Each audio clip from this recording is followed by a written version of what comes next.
Tusaran at Tide Doble. Ibigyan ko na kayo. Many prizes ngayong July na. Ipaparamdam na ang pagmamahalang wagas sa sinner or saint kasama ang Sunsilk with Nano Complex, C2 Cool and Clean Green Tea at Tide Doble.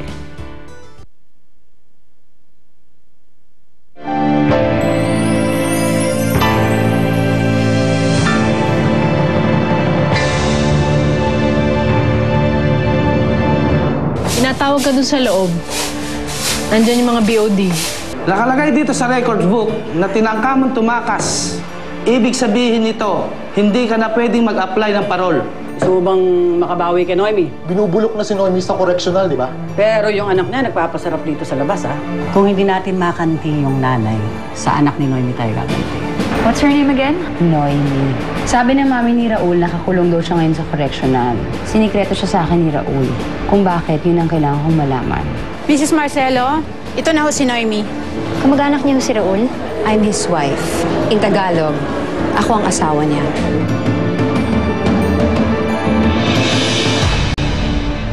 Nasaan ba yung bata? Diyos ko. Andito lang yun eh.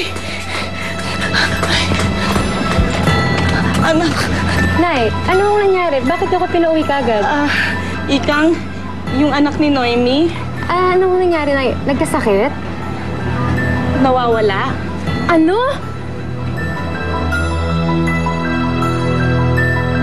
Ikaw ang asawa ni Raul? Anong ginagawa mo dito? At asan si Raul? Kasama mo ba siya?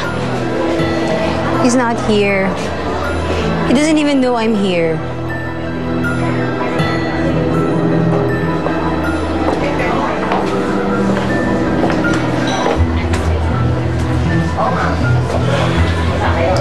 What did Raul say in you? Hindi kita naiintindihan. Hindi kasi ako marunong ng Ingles eh. Ano ba ginagawa mo dito? Wala lang. Gusto lang kitang makita. Curiosity. Ano nga ulit sa Tagalog yun? Naiintriga ako sa'yo. Bakit? Huwag mo na alamin. Masasaktan ka lang. Eh kasi si Raul... Don't touch me. Huwag na huwag mong hahanapin si Raul at huwag na huwag mong aasahang dadalawin ka niya. Dahil magkaiba na kayo ng mundo. Taga dito ka sa loob at taga doon siya sa labas.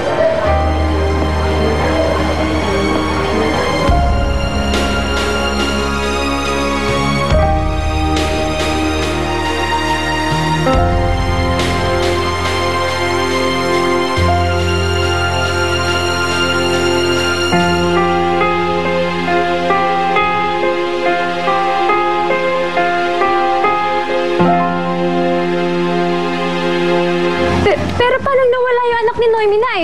Anak, malay ko kung nawala siya. Pumunta lang ako sa tindahan, iniwan ko nahihimbing. Pagbalik ko, wala na siya. Bakit yun naman ho kasi iniwang mag-isa yung bata? Malay ko naman na mawawala siya.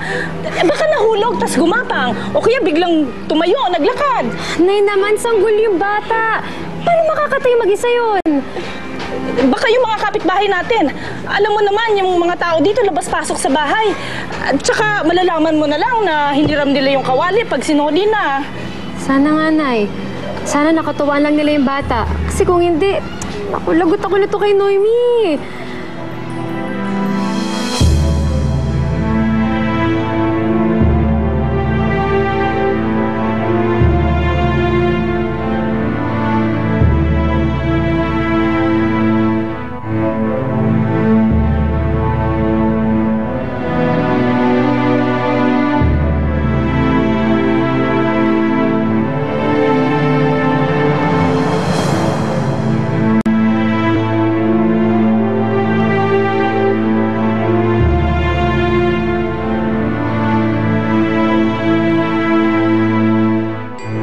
Naisa-isa na natin lahat ng bahay, pero wala talaga anak ni Noemi, Nay. Ayun si Mang Kilin, isa yun sa mga kapitbahay natin na humihiram ng gahat ng walang pasabi.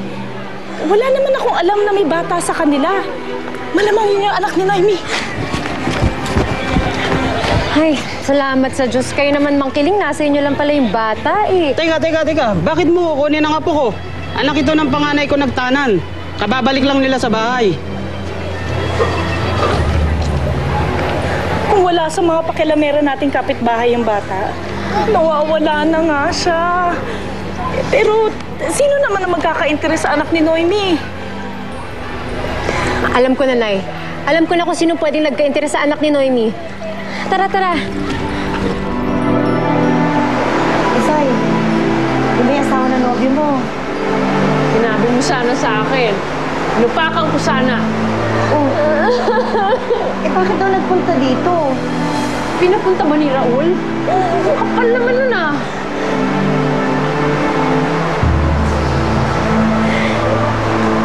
Hindi ho. Hindi ko naintindihan yung sinasabi ni English kasi. Sa itsura niya. Sa parang pananalita niya. Parang linibak niya ako. Alam ko na ngayon kung bakit ako pinagpalit ni Raul. Kasi yung napakatawa niya, sosyal, maganda, mabango. Hindi katulad ko, mahirap lang ako. Wala naman ako pinag-aralan eh. Ang baho-baho ko pa. Pangit pa ako. Uy, Isay ha? Hindi ka pangit. Isay ka nga eh. Ano mo nga? Dumi lang ako sa sapatos ng babaeng yun. Ikaw ang dumi na nakita sa asawa niya. Dapat sinabi mo yun sa kanya eh. Tama na